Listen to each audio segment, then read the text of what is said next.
이번 시간에는 장애인복지법을 살펴보도록 하겠습니다. 장애인복지법은 1981년에 심신장애자복지법이란 이름으로 나왔다가 제정되었다가 89년에 장애인복지법으로 이름을 바꾼 겁니다. 그렇기 때문에 장애인복지법의 제정연도 1981년 해도 아무런 하자가 없습니다. 자, 장애인이란 뭘까라고 할 적에 장애인에 대해서 거기에 보면은 신체적, 정신적 장애로 오랫동안 일상생활이나 사회생활에서 상당한 제약을 받는 자라고 설명하되 장애인복지법 시행령 규정을 통해서 장애인을 15유형으로 분류하되 신체적 장애 12개 유형 그리고 정신적 장애 3개 유형으로 이렇게 나누고 있습니다. 그래서 정신적 장애는 지적 장애, 자폐성 장애 그리고 정신장애 이 세 가지를 바로 정신적 장애라고 설명을 합니다. 다음에 장애인 학대. 자, 우리가 학대에 대해서 우리가 정리를 해 보셔야 되겠습니다. 학대. 학대를 보면 먼저 아동학대. 물론 주체는 다르지만 범위만 가지고 따진다면 아동학대는 신체적, 정신적, 성적, 폭력 및 가혹행위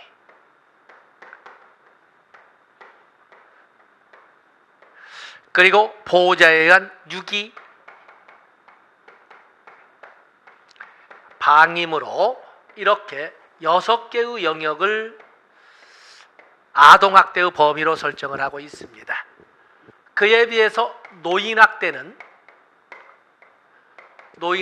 이 아동학대에 앞서 선수학 써본 것처럼 정서적 학대, 정서적 폭력과 경제적 착취를 들었지요. 그렇기 때문에 여기에 보면 신체적, 정신적 그냥 그대로 차례를 쓰겠습니다. 사실 정서적인데 성적, 정서적 폭력 그리고 가혹행위 에다 경제적 착취가 포함이 되죠. 경제적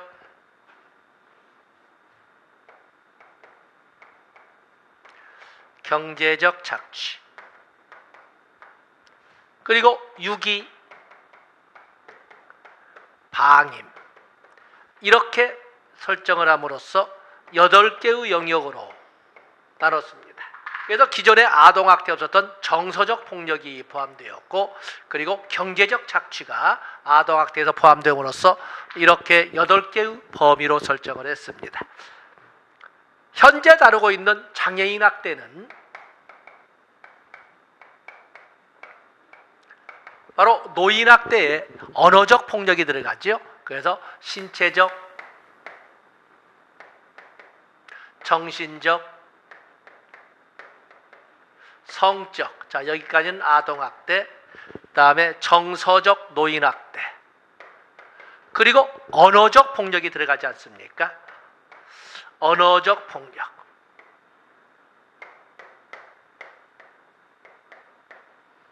그리고 가혹행위, 경제적 착취,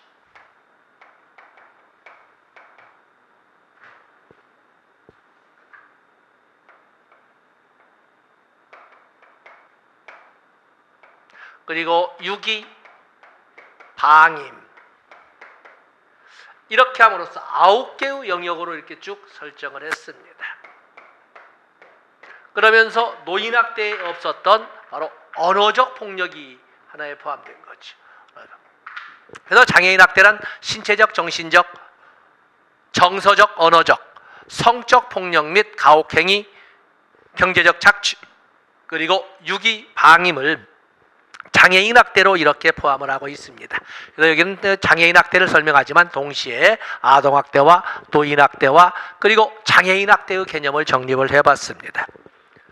그다음에 장애인 복지법상 기본 이념을 보면 어느 복지나 공통적으로 설명한 것이 정상화의 이념과 궁극적인 사회통합의 이념을 들고 있는데 여기는 평등의 이념도 같이 넣습니다. 장애인 복지의 기본 이념은 장애인의 완전한 사회 참여와 정상화의 이념과 평등을 통하여 사회통합을 이루는 데 있다. 그래서 정상화, 평등, 사회통합의 이념을 이렇게 정리를 하고 있습니다. 다음에 장애인의 권리 다른 거 다 좋습니다만 거기 오른쪽 페이지 3번을 보시면 장애인은 장애인 관련 정책 결정, 장애인 관련 정책 결정 과정에 우선적으로 참여할 권리가 있다. 우리가 급여 개념으로 설명한다면 여기는 바로 권리라고 하는 급여가 부여되어 있다. 이렇게 우리가 설명할 수가 있습니다. 다음에 장애인 정책 종합계획이 나와 있지요. 역시 종합계획이나 기본계획은 5년을 원칙으로 한다 하는 것처럼 여기도 보건복지부 장관은 5년마다 장애인 종합 정책을 수립시해 줬습니다. 다음에 거기 보시면 국회에 대한 보고가 나와 있습니다. 보건복지부 장관은 종합계획을 수립하거나 해당 연도의 사업계획, 전년도의 사업계획의 추진 실적, 추진 성과를 평가를 확정한 때에는 이를 지체 없이 국회 소관 상임위원회에 보고해야 된다. 어쨌든 이 종합계획에 관한 계획을 수립했던 아니면 그에 대한 성과를 평가를 했던지 간에 계획에 관한 것은 국회 소관 상임위원회에 보고하도록 되어 있습니다.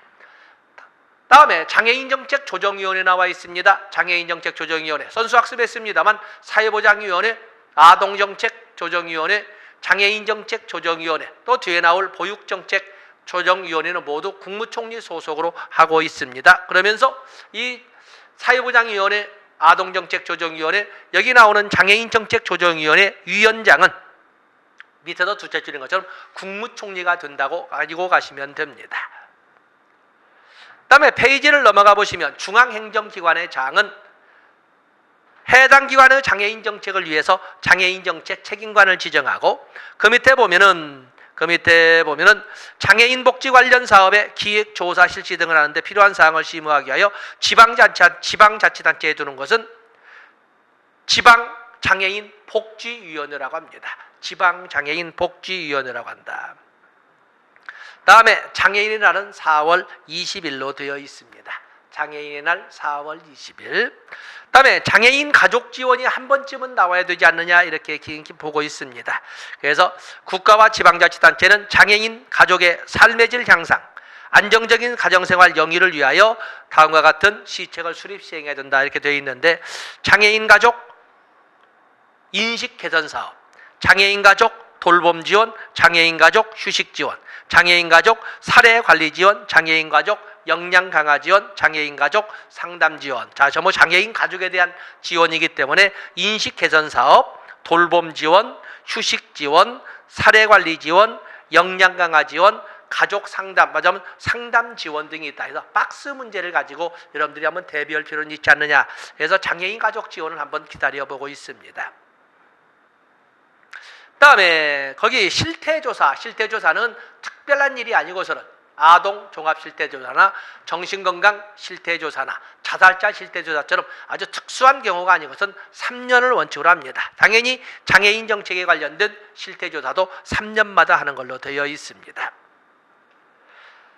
그다음에 장애인 등록이 나와 있는데 장애인 등록 거기 보시면 장애인 그 법정 대리인 또는 대통령으로 정하는 보호자는 장애 상태와 그 밖의 보건복지부령에 정하는 사항을 특별자치시장, 특별자치도지사, 시장, 군수구청장에게 등록하여야 하며 이들은 장애인 등록증을 내주어야 한다라고 되어 있습니다.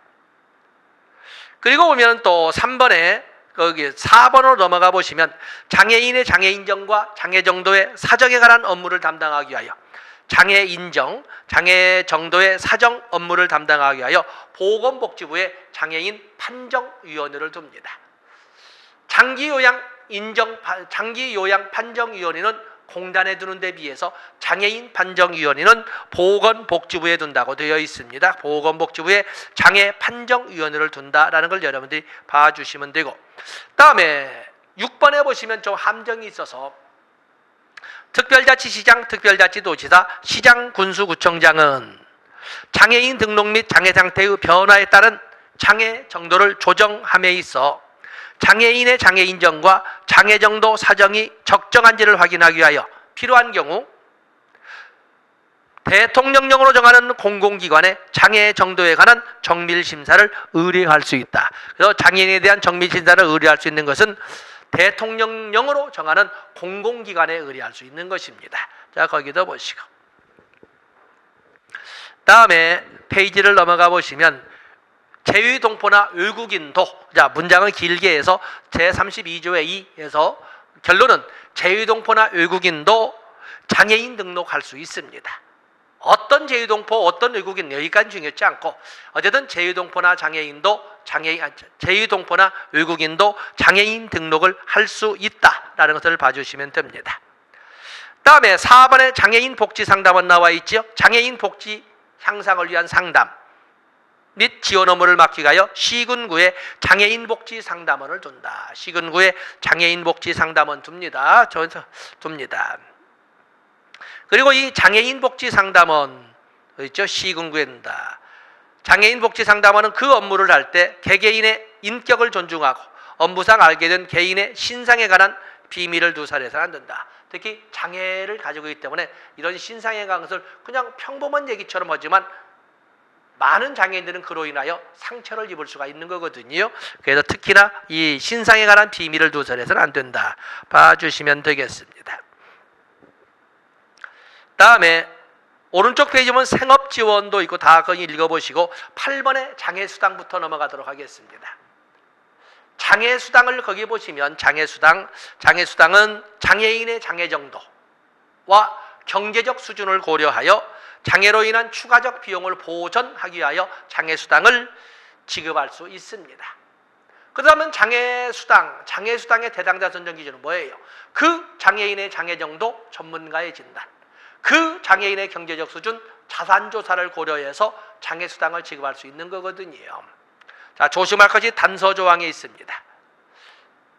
국기법상 생계급여 수급자나 의료급여 수급자에게는 반드시 장애수당을 지급하여야 합니다. 생계급여나 의료급여를 받는 장애인에게는, 말하자면 생계급여, 의료급여 수급권자인 장애인에게는 반드시 장애수당을 지급해야 됩니다.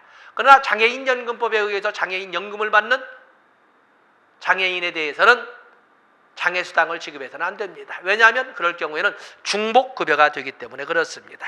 그래서 그 하단부에 있는 장애수당의 49조의 1항과 2항은 오히려 단서조항이 아주 중요하다는 걸 봐주시면 됩니다. 페이지를 넘어가 보시면 장애아동수당이 나와 있는데 장애아동수당을 보면은 장애아동의 장애 정도와 장애아동의 보호자의 경제적 수준을 고려해서 장애아동수당을 지급할 수 있습니다. 그 때문에 장애아동수당의 대상자 선정 기준은 뭐예요? 장애아동의 장애 정도 전문가의 진단과 장애아동의 보호자의 경제적 수준 자산조사. 그런데 문제는 장애수당과 같이 겹쳐져 보면 18살 이상이면 장애수당을 받든지 장애인연금을 받든지 18살 미만이면 장애아동수당을 받지만 결국에 장애수당이나 장애아동수당의 대상자 선정 기준이라고 하는 것은 결국에 귀속적 요건으로서 연령 그리고 장애 정도를 알아보는 전문가의 진단, 경제적 수준을 파악하는 자산조사 세 가지를 대상자 선정 기준, 할당 기준으로 설정을 하고 있다는 것을 알아주시면 됩니다. 그 다음에 보호수당 이렇게 보시고 다음에 10번에 보시면 50조의 장애인이 자녀에 대한 교육비를 신청하거나 아니면 장애수당이나 장애아동수당이나 보호수당을 신청하기 위해서는 반드시 자산조사에 동의한다는 서면을 제출해야 됩니다. 자산조사, 금융정보, 신용정보, 보험정보 제공에 동의한다는 서면을 제출해야 된다라는 것이 바로 50조의 2항에 나와 있습니다. 그렇죠? 그래서 신청을 할 때에는 동의한다는 서면을 제출해야 된다. 체크해 주시면 되겠습니다. 다음에 오른쪽에 보시면 장애인 복지시설이 나와 있습니다. 장애인 복지시설은 크게 5가지로 나눠볼 수 있지 않습니까? 장애인 거주시설, 그리고 재활시설이 3개인데 장애인 지역사회재활시설, 장애인 직업재활시설, 장애인 의료재활시설 이렇게 3개가 있고 그리고 대통령령으로 정하는 시설로 장애인 생산품, 판매시설 이렇게 해서 5개가 크게 그 가지로 나오다로 볼 수가 있습니다. 거기 보시면 5가지 쭉 보시지요. 그러면서 장애인 복지시설의 설치, 이건 사회복지사업법 규정에 의해서 국가나 지방자치단체가 사회복지시설을 설치하는 것처럼 장애인 복지시설을 실천할 수 있습니다. 그러나 국가나 지방자치단체 의무자가 장애인 복지시설을 설치 운영하고자 할 때는 시장, 군수구청장에게 신고하면 됩니다. 바로 이제 그 내용을 사회복지사업법 규정과 똑같이 적고 있습니다. 중요한 것은 장애인 복지시설 중에 장애인 거주시설은 30명을 초과할 수 없다. 30명이란 단어. 사회복지사업부에 보면 사회복지시설은 300명을 초과할 수 없다. 대통령으로 정한 예외적인 양로시설이나 노인복지주택이나 노인요양시설은 300명을 초과할 수 있는 경우로 아주 예외적으로 나와 있지만, 그러나 여기처럼 장애인 거주시설처럼 30명을 초과할 수 없다는 것도 꼭 체크를 해 놓으셔야 되겠습니다. 30명을 초과할 수 없다. 체크해 주십시오. 다음에 페이지를 넘어가 보시면 4번의 장애인 학대 신고 의무와 절차에서 누가 이거 설명하지 않겠지만, 자, 그걸 가지고 해서 4번에서 오른쪽 페이지 보면 과태료가 나와 있습니다. 과태료 보면은 법적으로 장애인 신고 의무자임에도 불구하고 장애인 학대에 대한 신고를 하지 않았다면, 아동학대나 노인학대의 경우에는 500만 원 이하의 과태료를 물었지만 여기는 300만 원 이하의 과태료를 물게 하고 있다는 것을 알아주시면 되겠습니다. 다음에 피해장애인이 있지요. 피해장애인의 임시보호나 사회복지 지원을 위하여 장애인 쉼터를 설치 운영할 수 있다 해서 거기 보면은 시도지사, 이 장애인 피해 장애인 쉼터는 시도지사가 하는 겁니다.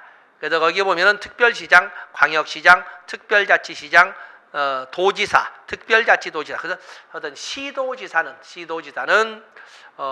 피해 장애인 쉼터를 둘 수가 있다는 것을 알아주시면 됩니다. 다음에 권리구제는 심사청구로 되어 있는데, 장애인 복지에는 심사청구가 나와 있지요.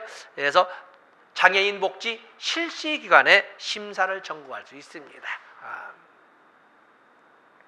다음에 페이지를 넘어가 보시면 그냥 보조자료로 장애인 활동 지원에 관한 법률을 쭉 했습니다. 활동 지원 급여를 신청할 수 있는 사람은 장애 등급 1급, 2급, 3급인 사람이 되어 있는데 조금 표현이 바꿔질 것이고, 그것보다는 여러분들이 쭉 내려와서 보시면 16조 활동 지원 급여의 종류에는 활동 보조, 방문 목욕, 방문 간호, 그 밖에 지원급여, 이렇게 해서 4가지가 있다는 것을 알아주시면 되겠습니다. 이번에는 장애인, 노인, 임산부 등의 편의증진 보장에 관한 편의증진법이라고 우리가 하는 것처럼 장애인, 노인, 임산부 등의 편의증진에 관한 법률을 보겠습니다. 자, 거기 보면 여러분들은 1번에 2번 편의시설 설치의 기본 원칙에 나와 있습니다. 편의시설 설치에 거기 기본 원칙이 나와 있는데, 시설주는 장애인 등이 공공건물 및 공중이용시설을 이용함에 있어서 가능한 최단거리로 이용할 수 있도록 편의시설을 설치하여야 한다라고 설명을 하면서 접근권을 강조를 했습니다. 접근권. 다음에 페이지를 넘어가 보시면 중요한 것은 어느 곳에 편의시설을 설치해야 되는가, 편의시설 설치 대상을 보세요. 편의시설 설치 대상. 그래서 편의시설, 장애인, 노인, 임산부 등 편의증진에 관한 법률에서 편의시설,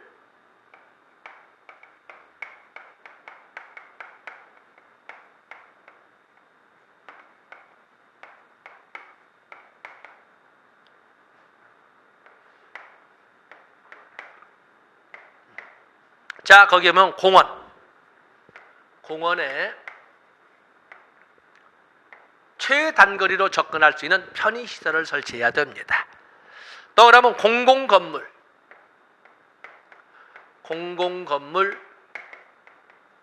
또 공중이용시설,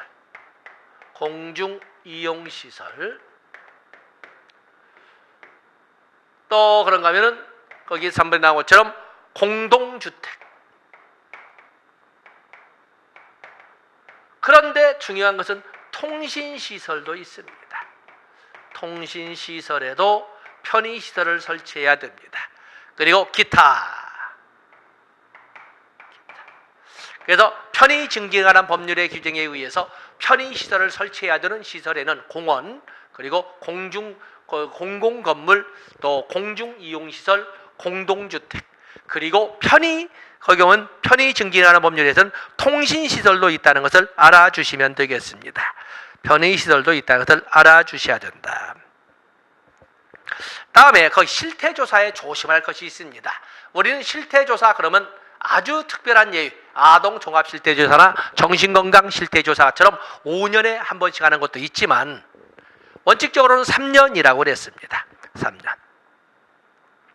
거기에 보면은 시설 주관기관은 편의시설 설치에 관한 실태조사를 실시하고 그 결과를 공표해야 된다.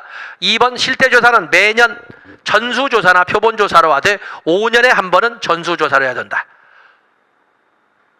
여기 보면은 편의증진에 관한 법률에 의한 실태조사는 편의시설의 현황에 관한 실태조사는 매년 합니다.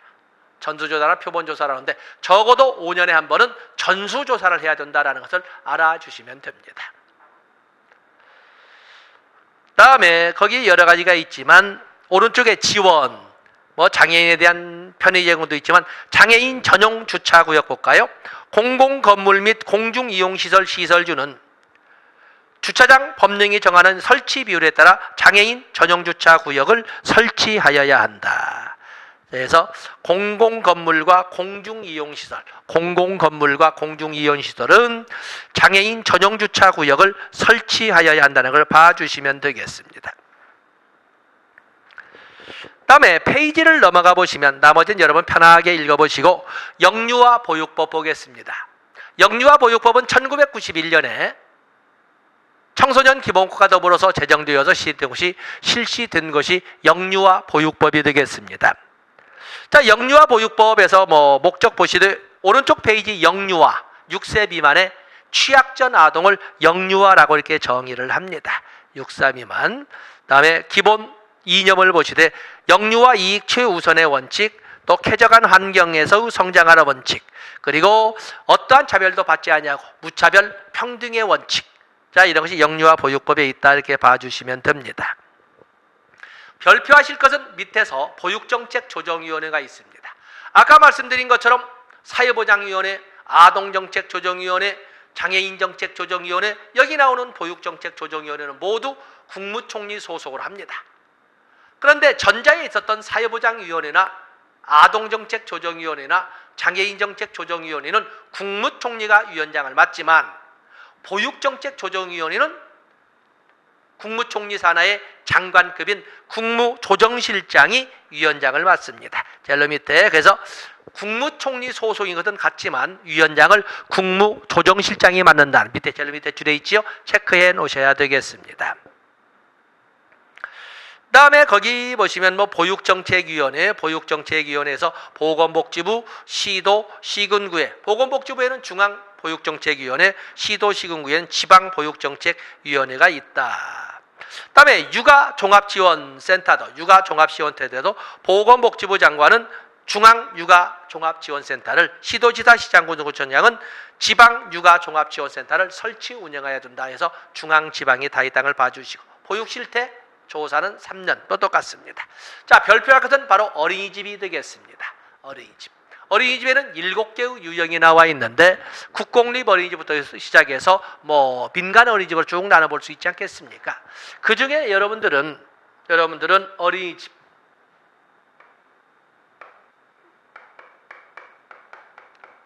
어린이집을 보시면 여기 좀 차례를 바꿔서 사회복지법인,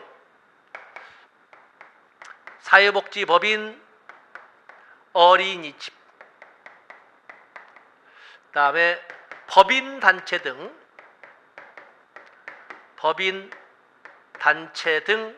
어린이집, 민간 어린이집, 이 세 개는 상시 영유아 21명 이상이 됩니다. 그래서 국공립 어린이집, 다음에 협동어린이집, 국공립어린이집, 협동어린이집은 상시 영유아 11명 이상으로 되어 있습니다. 그에 비해서 가정어린이집은 5명에서 20명, 그리고 직장어린이집은 5명 이상으로 이렇게 되어 있지 않습니까? 5명이. 그래서 이 순서를 좀 바꿔놨습니다만 어쨌든 제가 묶어놓은 대로 사회복지법인 어린이집, 법인단체 등 어린이집, 민간어린이집 21명 이상, 국공립어린이집과 밑에 있는 협동어린이집은 11명 이상, 가정어린이집은 5명에서 20명, 그리고 직장어린이집은 5명 이상. 자, 이런 것도 여러분이 적어주시면 되겠습니다. 다음에 거기 보시면 3번에 국공립어린이집 설치가 나와 있습니다. 국가나 지방자치단체는 국공립어린이집을 설치 운영하여야 한다. 이 경우 우선적으로 설치할 지역으로서는 도시, 저소득 주민 밀집 주거지역, 농어촌 지역 등의 취약지역, 다음에 산업단지 지역 등을, 산업단지 지역은 우선 설치해야 될 지역이다 해서 취약지역과 산업단지 지역을 이렇게 설정하고 있습니다. 다음에 별표하실 것은 페이지를 넘어가 보시면 국공립 어린이집, 의회 어린이집 설치가 나와 있습니다. 우리는 사회복지사업법 규정에 의해서 국가나 지방자치단체 의무자가 사회복지시설을 설치 운영할 때는 시장군수구청장에게 신고하여야 하지만 어린이집은 다릅니다. 그래서 국공립 어린이집, 의회 어린이집을 설치 운영하고자 할 때는 시장군수구청장으로부터 인가를 받아야 합니다. 그래서 거기 국공립 어린이집, 의회 어린이집을 설치 운영하려 할 때는 특별자치도지사, 시장군수구청장으로부터 인가를 받아야 한다. 변경할 때도 마찬가지다. 이렇게 되어 있습니다. 다음에 14조 직장어린이집. 직장어린이집 거기 쭉 나와 있죠. 그래서 여러분들은 상시 근로자 수 500명 이상, 상시, 그렇죠? 상시 근로자 수 500명 이상, 상시 여성 근로자 수 300명 이상인 사업장에는 직장 어린이집을 두어야 합니다. 직장 어린이집을 두어야 된다. 그러나 지역 어린이집과 유탁계약에서 해서 보육을 지원할 수도 있지만 원칙은 그렇습니다. 그래서 직장 어린이집 봐주시고, 그다음에 보육교직원이 이렇게 쭉 나와 있는데 거기 4번에 보육교직원, 어린이집에는 보육교직원을 둬야 된다. 어린이집에는 보육교사 업무 부담을 경감할 수 있도록 보조교사 등을 둔다. 또 대체교사를 배치한다. 다 아시는 내용 다 있습니다. 넘어가 보세요. 중요한 것은 거기 4번의 보수교육입니다. 그래서 원장의 자질 향상을 위한 또는 보육교사의 자질 향상을 위한 이런 교육이 있는데 거기 보면 보수교육 23조 23조에 이 나와 있지요. 보건복지부 장관은 어린이집 원장의 자질 향상을 위한 보수교육을 실시하되 사전 직무교육과 직무교육으로 구분을 한다. 또 2항에 보육교사의 자질 향상을 위하여 보수교육을 실시하는데 거기에는 직무교육과 승급교육으로 나누어 실시하고 있습니다. 시간 40시간 이상 80시간 이상 봐주시고, 다음에 거기 보시면 오른쪽 페이지에 어린이집 운영위원회가 나와 있지. 어린이집 운영위원회와 부모 모니터링당이 나와 있는데 어린이집의 운영위원회를 거기 보시면 어린이집 원장은 어린이집 운영의 자율성과 투명성을 높이고 지역사회와의 연계를 강화하여 지역 실정과 특성에 맞는 보육을 실시하기 위하여 어린이집 운영위원회를 설치 운영할 수 있다. 취약보육 우선 실시해야 하는 어린이집, 대통령이 정하는 어린이집은 반드시 어린이집 운영위원회를 설치 운영하여야 한다. 자, 이렇게 되어 있습니다. 다음에 2항에 어린이집 운영위원회는 학부모 대표가 2분의 1 이상이 되도록 하여야 한다. 그래서 원장, 보육교사 대표, 학부모 대표, 지역사회 인사로 구성되지만 그 중에 학부모 대표가 2분의 1 이상이 되도록 해야 된다. 그래서 이 어린이집 운영위원회는 바로 어린이집 원장이 바로 설치 운영하거나 설치 운영해야 하는 것입니다. 그런데 부모 모니터링단은 시도지사나 시장군수구청장이 중간 점검담으로, 그때 보면 부모 모니터링단은 시도지사나 시장군수구청장이 시배정 구성 운영할 수 있는 걸로 하고, 그리고 부모 모니터링당은 10명 이내로 구성하도록 되어 있습니다. 10명 이내로 구성하도록 되어 있다.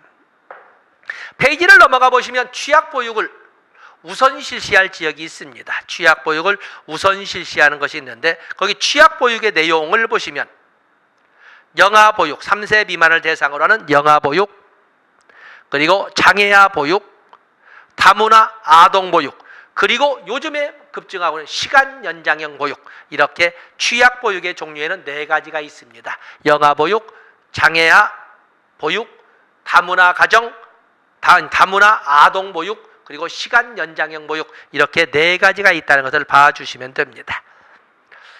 다음에 제26조의 2에 보면 시간제 보육이 나와 있죠. 국가 또는 지방자치단체는 무상보육, 또 무상보육을 받지 아니한 영유아에 대하여 필요한 경우에 시간제 보육 서비스를 실시할 수 있다. 그러면서 시간제 보육 서비스 지정기관으로 지정할 수 있는 것으로서는 육아종합지원센터와 어린이집, 기타 시설이 있습니다. 그래서 육아종합지원센터, 어린이집, 기타 시설이 있다는 것을 알아주시면 되겠습니다. 다음에 28조로 넘어가 보시면 거기에 보육 우선 제공 대상이 나와 있죠. 보육 우선 제공 대상이 나와 있습니다. 그러면 국기법상 수급자, 한부모 가족 지원법상의 보호 대상자의 자녀, 국기법상 차상위 계층의 자녀, 장애인 복지법에 의한 거기 뭐 장애 등급이 이런 말이 없어지지요. 그래서 자녀, 또 다문화 가족의 자녀, 또 그런가 하면 기타. 자, 이런 식으로 해서 보육의 우선 제공도 나와 있습니다. 다음에 거기 보시면 페이지 넘어가십니다. 페이지 넘어가시면 무상보육이 나와 있습니다. 무상보육을 보시면 우리가 초등 6년과 중등 3년은 의무교육으로 하되, 의무교육은 무상으로 한다는 헌법 규정에 의해서 무상 의무교육입니다. 의무 무상교육이죠. 그러나 학령전 교육은 어린이집이나 유치원의 학령전 교육이라고 하는 것은 의무는 아니지만 무상교육을 합니다. 그래서 국가와 지방자치단체는 취약전 6세 미만의 아동인 영유아에 대한 보육을 무상으로 하되, 그렇죠? 무상. 의무교육은 하지만 무상으로 하도록 되어 있습니다. 무상으로. 그리고 5번에 보시면 국가와 지방자치단체는 자녀가 2명 이상인 경우에는 추가적으로 지원할 수 있도록 이렇게 규정을 하고 있습니다. 다음에 양육수당이 나와 있습니다. 어린이집이나 유치원을 보내지 아니하고 직접 영유아를 양육하는 경우가 있는데, 거기 볼까요? 국가와 지방자치단체는 어린이집이나 유치원을 이용하지 아니하는 영유아에 대하여는 연령을 고려해서 필요한 비용을 지원할 수 있는데, 이것을 양육수당이라고 하고 있습니다. 자, 좋고. 또 이 양육수당이나 이런 것을 신청할 때 보육 서비스 이용권 등을 신청하거나 영유아 보육법에 대한 비용 지원을 신청할 때에는 3번의 비용 지원의 3번, 자산 조사에 동의한다는 서면을 제출해야 됩니다. 그래서 금융정보, 신용정보, 보험정보 제공에 대한 동의 서면을 제출해야 된다. 바로 이것이 바로 자산 조사에 동의한다는 서면을 제출해야 한다는 내용이 되겠습니다. 다음에 한부모 가족 지원법을 보겠습니다. 한부모 가족 지원법은 1989년에 모자복지법이란 말로 만들어졌다가 2002년에 모부자복지법으로, 그리고 2007년에 한부모 가족 지원법으로 이름이 이렇게 바뀌어져 온 겁니다. 자, 여기 한부모 가족 지원법에 대한 여러 가지가 있지만, 한부모 가족 지원법 문제는 우리가 볼 것은 역시 정의가 되겠습니다. 오른쪽 페이지에 보면 한부모 가족 지원법에서 모나 부란, 어떤 사람을 모나 부라고 하는가. 많은 사람들이 착각을 하는 것이 법령의 제목이 한부모라고 하기 때문에 배우자가 없으면서 아동인 자녀를 양육하는 모나 부를 설명해서, 그건 아닙니다. 배우자가 있어도 포함이 됩니다. 배우자가 있어도 포함된다. 그래서 거기 보면 모나 부란 배우자와 사별 또는 이혼하거나, 자, 여기는 배우자가 없는 경우죠. 없으면서 아동인 자녀를 양육하는 자. 또 그러면 배우자로부터 유기된 자로서 아동인 자녀를 양육하는 자. 또 그런가 하면 정신이나 신체의 장애로 장기간 노동 능력을 상실한 배우자를 가진 자로서 아동인 자녀를 양육하는 자. 또는 군 복무 중인 배우자를 가진 자로서 아동인 자녀를 양육하는 자. 이런 것처럼 배우자가 있어도 한부모가족지원법상의 대상이 될 수 있다는 것을 꼭 기억하셔야 됩니다. 또 미혼자도 이거 좋습니다. 다음에 청소년 한부모라고 하는 것은 한부모 지위에 있는 모나 부도 청소년인 경우, 청소년 기본법에 의해서 청소년의 연령은 9세부터 24세 이하까지 되어 있지 않습니까? 그래서 24세 이하라고 이렇게 설명하고 있습니다. 다음에 6번에 보시면 아동복지법에 의해서 18세 미만을 아동이라고 설명을 하는데, 만약에 학교를 다닌다면, 그래서 취학 중인 경우에는 22세 미만까지도 바로 이 아동이라고 설정을 하고 있습니다.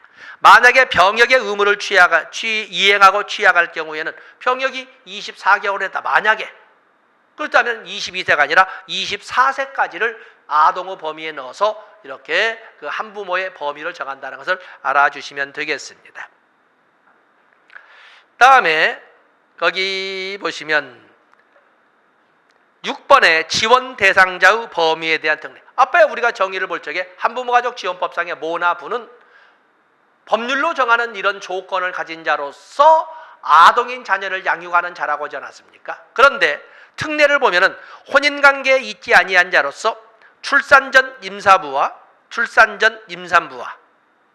그리고 출산 후 해당 아동을 양육하지 아니하는 모, 또 미혼모자 가족 복지시설을 이용할 수가 있다라고 규정을 하고 있습니다. 아직은 아동인 자녀가 태어나지 않은 출산 이전의 임산부도 대상이 될 수가 있고, 또 출산을 했다 하더라도 그 출산한 자녀를 양육하지 아니하는 미혼모도 미혼모자 가족 복지시설에 입소할 수 있다. 한부모가족 지원법상의 대상이 될 수 있다. 거기다 중요 표시를 하셔야 되겠습니다. 다음에 한부모 가족의 날은 아까 본 것처럼 5월 10일입니다. 5월 5일 어린이날, 5월 8일 어버이날, 5월 10일 한부모 가족의 날. 다음에 실태조사는 3년마다 좋습니다. 다음에 한부모가족지원법상의 복지급여의 내용이 쭉 나와 있는데, 복지급여의 내용 보면, 자, 먼저 오른쪽 페이지에 11조 복지급여의 신청 때에는 2항에 있는 것처럼 자산조사에 동의한다는 서면을 제출해야 된다. 복지급여의 내용에는 생계비, 아동 교육지원비, 아동 양육비, 기타 대통령령이라고 이렇게 되어 있습니다.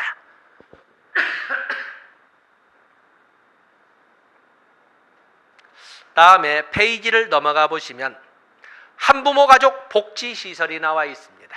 한부모가족 복지시설은 모자가족 복지시설, 부자가족 복지시설, 그리고 미혼모자가족 복지시설, 그리고 한부모 일시지원 복지시설, 한부모가족 복지상담소, 이렇게 크게 5가지가 있는데, 모자가족 복지시설과 부자가족 복지시설에는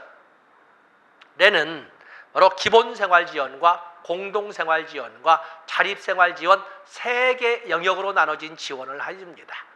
그러나 미혼모자가족 복지시설은 기본생활지원과 공동생활지원만 이렇게 합니다.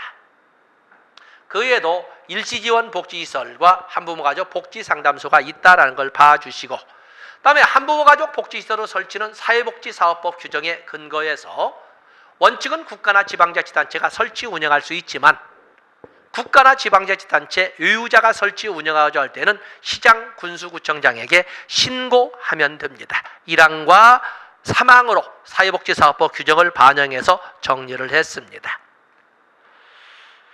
다음에 권리구제 심사청구가 나와 있는데, 심사청구는 역시 복지 실시기관에 대하여, 이의가 있을 때는 복지 실시기관에 대하여 심사청구를 함으로써 권리구제를 받을 수 있다라고 이렇게 봐주시면 되겠습니다. 자, 이렇게 해서 이번 시간에는 장애인 복지법부터 시작해서 편의 증진에 관한 법률 또는 영유아 보육법 등에 대하여 살펴봤습니다. 자, 이번 시간 여기까지 하고 다음 시간에 분야별 사회복지법으로 내가 목차를 다뤘습니다만 정신건강복지법부터 시작해서 다뤄보도록 하겠습니다. 고맙습니다.